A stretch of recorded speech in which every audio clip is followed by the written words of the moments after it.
اچھا چلو، لیکن حج کے حوالے سے ایک ضرور ہے کہ وہ شیطان کے کو دکھایا جاتا ہے ایک کارٹون سا بنا کے کہ سارا سال دوسرے نہ یاریاں تے ہن مینوں تسی کنکریاں مارن آ گئے ہو.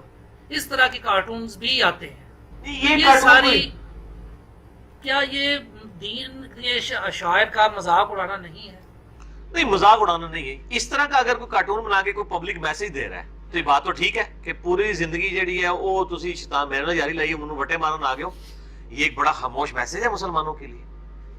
اگر اس شاعر اسلام کا مذاق کسی اور اعتبار سے اڑایا جائے، یعنی روزے کو کہہ دیا جائے کہ جناب بھوک ہڑتال ہے میری،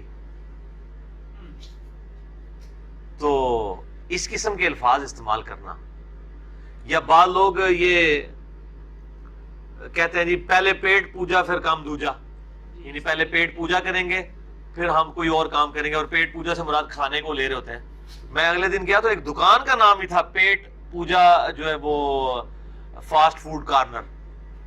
پیٹ پوجا، استغفر اللہ تو بولی، یعنی پیٹ کی عبادت تو نہیں ہو سکتی. پوجا کا لفظ تو ایک ورشپ تو اللہ کے لیے ہے. اس قسم کے جو الفاظ ہیں، یا جی میری آنتیں جو ہیں قل هو اللہ احد پڑھ رہی ہیں، اس قسم کے الفاظ استعمال کرنا جس میں یعنی قرآن کی اور سنت کی توہین ہوتی ہو، اس کے اوپر تو شرعی گرفت ہوگی اور لوگوں کو سمجھایا جائے شاعر اسلام کا مذاق ہے.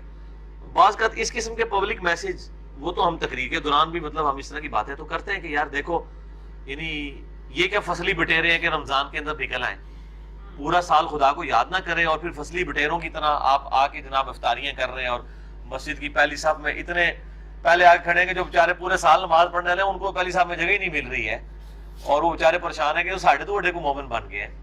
تو ان کو اگر یہ کوئی سمجھاتا ہے کہ یار آپ فصلی بٹیرے نہ بنو بلکہ پورا سال گاڈ کو رسپانس کرو، اس اعتبار تو ٹھیک ہے. نیگیٹو وہ چیز ہے جس میں شاعر اسلام کا مذاق اڑایا جائے، اور اس کو جج کرنے کا طریقہ یہ ہوگا کہ اس کے اگینسٹ اسلام کا مذاق اڑایا جا رہا ہوگا. ان چیزوں کے اگینسٹ عموماً جو بے عمل مسلمان ہیں ان کا مذاق اڑایا جائے گا کہ تم لوگ با عمل بن جاؤ. ہاں، جہاں با عمل مسلمانوں کا مذاق اڑایا جاتا ہے، یعنی داڑھی کا مذاق اڑایا جاتا ہے، اس کو جھاڑی کہا جاتا ہے، تو اب ظاہر ہے ایک با عمل مسلمان کا اور سنت کا مذاق ہے، وہ تو ظاہر ہے بالکل کفر ہے. وہ تو جامعہ ترمذی میں حدیث موجود ہے، سنن کبری البیہقی میں پوری سند ہے، مشکات میں موجود ہے کہ 6 لوگوں پہ اللہ کی لعنت ہے. ان میں سے ایک ہے جو میری سنت کو چھوڑ دے، یعنی حقیر سمجھ کے اس کی تذلیل کرتے ہوئے اس کو چھوڑ دے، اللہ کی لعنت ہے اس میں. سورہ آل عمران آیت نمبر 156، یہ سفر اور جنگ میں مارے جانے کے حوالے سے آیت ہے کہ کفار یہ کہتے تھے کہ اگر یہ ہمارے پاس رہتے جی یا جنگ میں نہ جاتے تو مارے جاتے، اور ہمیں ایمان لانے والوں کو اس سے منع کیا گیا. لیکن آج کل ہمارے یہ بہت حد تک یہ ہو چکا ہے کہ اگر یہ نہ ہوتا تو یہ ہو جاتا، اگر یہ ایسا نہ کرتا تو ایسا ہو جاتا. تو ایسا کہنا جو ہے یہ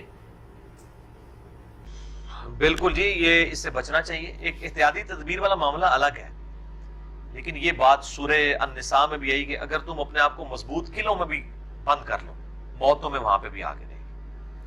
موت کو نہ کوئی دعائی ٹال سکتی ہے نہ کوئی دعا ٹال سکتی ہے. عمر میں برکت ہوتی ہے، جو صحیح بخاری مسلم میں حدیث ہے، جو رشتہ داروں کے ساتھ صلہ رحمی کرے اللہ تعالیٰ اس کی عمر دراز کر دیتا ہے، وہ اللہ کا معاملہ ہے. لیکن وہ بھی تقدیر میں لکھا ہوا ہوتا ہے کہ یہ کرے گا تو میں اس کی عمر دراز کروں گا. تقدیر میں اس کی وہ دراز شدہ عمر لکھی ہوئی ہوتی ہے. اگر اللہ تعالیٰ کے علم میں میری 63 سال عمر لکھی ہے نا، یہ 1 سیکنڈ بھی اوپر نہیں ہو سکتی، نہ 1 سیکنڈ کام. یہ تو بنیادی عقیدہ ہے. اگر کسی کا یہ عقیدہ نہیں تو وہ مسلمان ہی نہیں ہے. قرآن بالکل کلیئر ہے کہ موت کا وقت مقرر ہے. کئی جگہ قرآن میں ہے 1 لمحہ آگے نہ 1 لمحہ پیچھے. اچھا، لیکن ساتھ ہی ساتھ جو احتیاط والا معاملہ ہے، یعنی انسان اپنی حفاظت کے لیے ظاہر ہے سڑک کراس کرتے ہوئے دائیں بائیں دیکھے گا. اس طریقے سے آندھی تیز چل رہی ہے اور آپ موٹر بائک میں آپ دائیں بائیں دیکھیں گے کوئی درخت نہ ٹوٹ کے گر پڑے، وہ اپنی جگہ ہے. لیکن پھر بھی ٹوٹ کے گر پڑتا ہے، کسی کی ٹانگ ٹوٹ جاتی ہے، کوئی ایکسیڈنٹ ہو جاتا ہے، پھر یہ کہ اللہ کی مرضی. کیونکہ صحیح مسلم میں کتاب القدر چیپٹر میں یہ بالکل اینڈ پہ حدیث ہے. میں نے مسئلہ تقدیر پہ 4 لیکچر دیے ہیں، وہ 103 104 ABC.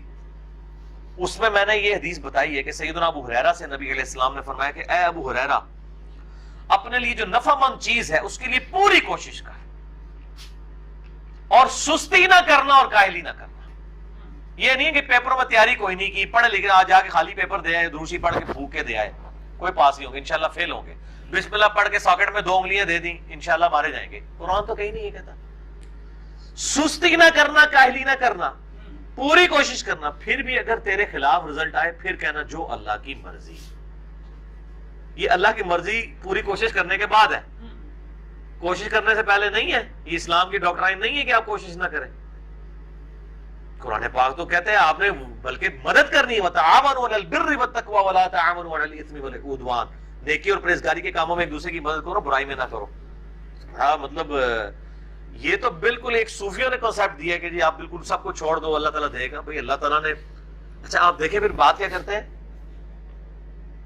اور جی اللہ تعالیٰ چاہے تو بغیر پیاس پانی کے بھی پیاس بجھا سکتا ہے،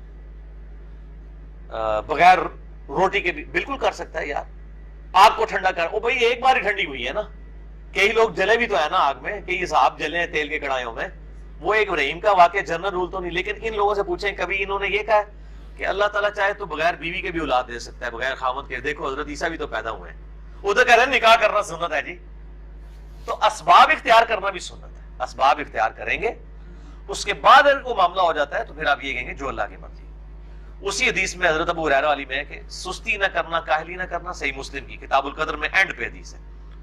پھر بھی اگر رزلٹ تیرے خلاف آ جائے تو یہ نہ کہنا کہ اگر میں یہ کر لیتا تو یہ ہو جاتا، اگر میں وہ کر لیتا تو وہ ہو جاتا. یہ اگر مگر شیطان کا دروازہ کھول دیتا. بالکل حدیث ہے.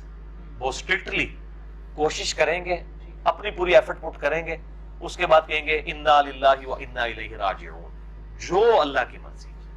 اور صحیح مسلم میں حدیث ہے کہ جب کوئی آپ کو مصیبت کی خبر پہنچے تو آپ یہ دعا مانگیں انا للہ و انا الیہ راجعون اللہم اجرنی فی مصیبتی و اخلف لی خیرا منہا. تو اللہ تعالیٰ اس سے بہتر آپ کو نعمت بدل عطا فرمائے گا. اس میں میرا کلپ بھی چڑھا ہوا ہے کہ غم کی خبر کو خوشی میں بدلنے کی دعا. تو مطلب کوشش کریں گے، اسباب پورے اختیار کریں گے، پیپروں کی تیاری بھی کریں گے، پیپر دینے بھی جائیں گے، پیپر دے کے بھی آئیں گے. پھر بھی اگر کوئی مسئلہ ہو جاتا ہے پھر کہ جو اللہ کی مرضی. لیکن آپ نے کیا کرایا کچھ بھی نہیں اور آپ خالی کہہ رہے ہیں جی جو اللہ کی مرضی، تو بڑی ذاتی والی بات ہے. اللہ کی تو یہ تعلیمات ہی نہیں.